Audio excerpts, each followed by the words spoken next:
En France, la R&D des entreprises bénéficie d'un puissant moteur, le crédit d'impôt recherche, le CIR. Mais il s'agit là d'un système déclaratif soumis à contrôle, un contrôle qui peut parfois dissuader les chefs d'entreprise d'y recourir. C'est pourquoi il convient de bien sécuriser la démarche. Alors pour parler des fondamentaux à respecter, je reçois Bruno Koulmans, directeur du département financement de l'innovation chez Alma Consulting Group.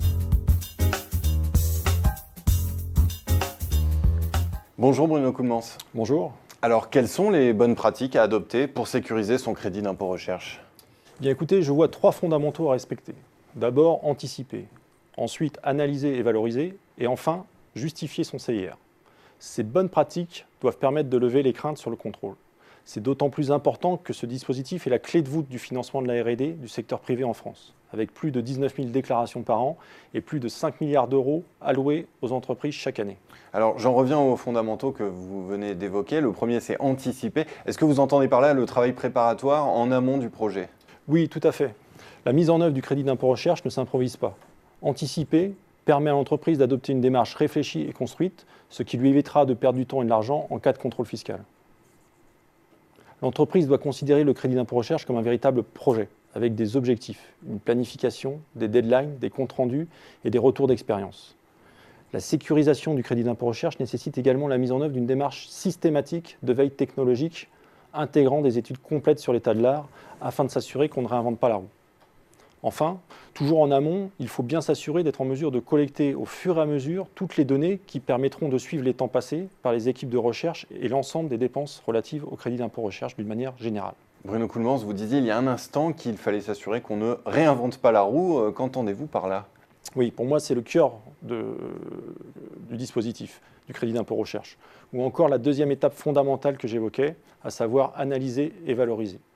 Analyser si les projets sont éligibles. Autrement dit, s'assurer qu'on est bien dans une démarche de recherche et développement et pas simplement d'innovation. Ceci en mettant en évidence les verrous et incertitudes technologiques qui dépassent le simple cadre de l'état de l'art. Je rappelle simplement qu'une démarche de recherche et développement se caractérise par la formulation d'hypothèses que le scientifique cherche à vérifier selon un schéma itératif. Mais alors, comment s'assurer ensuite que le montant du crédit d'impôt recherche est bien calculé? Oui, pour cela, il faut savoir parfaitement maîtriser les règles de prise en compte et de calcul des dépenses qui constituent l'assiette de R&D, pour éviter les difficultés réglementaires inhérentes au dispositif. Car même si l'assiette de calcul du crédit d'impôt recherche ne comporte qu'une quinzaine de postes de dépenses, le dispositif est plus complexe qu'il n'y paraît dans son application, en raison de la documentation réglementaire qui, elle, est très conséquente. Et puis, il faut également souligner une autre difficulté, celle liée à l'instabilité réglementaire.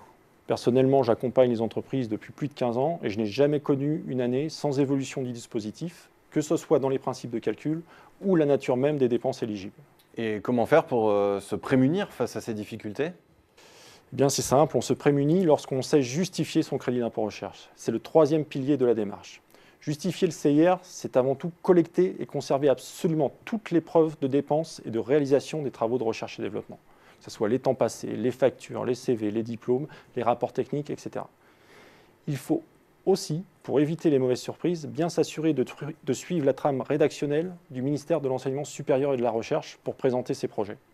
Cette présentation doit d'ailleurs être focalisée essentiellement sur les problématiques scientifiques du projet et non sur les nouveautés fonctionnelles. Sinon, on en revient à une simple démarche d'innovation. Enfin, pour terminer, l'entreprise doit adopter une démarche de justification en temps réel, a priori ou au moment de la déclaration, mais en aucun cas au moment du contrôle, qui peut intervenir jusqu'à plus de 3 ans après l'accomplissement des travaux de recherche et développement. À noter qu'il existe également une démarche alternative de sécurisation de son crédit d'impôt recherche, la procédure de rescrit, qui permet aux contribuables de faire valider a priori de la déclaration l'éligibilité des projets retenus. Eh bien, Bruno Koulmans, je vous remercie pour cet éclairage. Merci. Merci à vous. Le respect des fondamentaux pour sécuriser son CIR permet de ne pas se priver de cet outil de soutien à l'innovation. Un outil d'autant plus précieux qu'il est unique au monde. Il conjugue en effet à la fois un niveau d'intensité d'aide élevé sans être plafonné et la possibilité d'obtenir la restitution des montants déclarés si l'imputation sur l'impôt société n'est pas possible.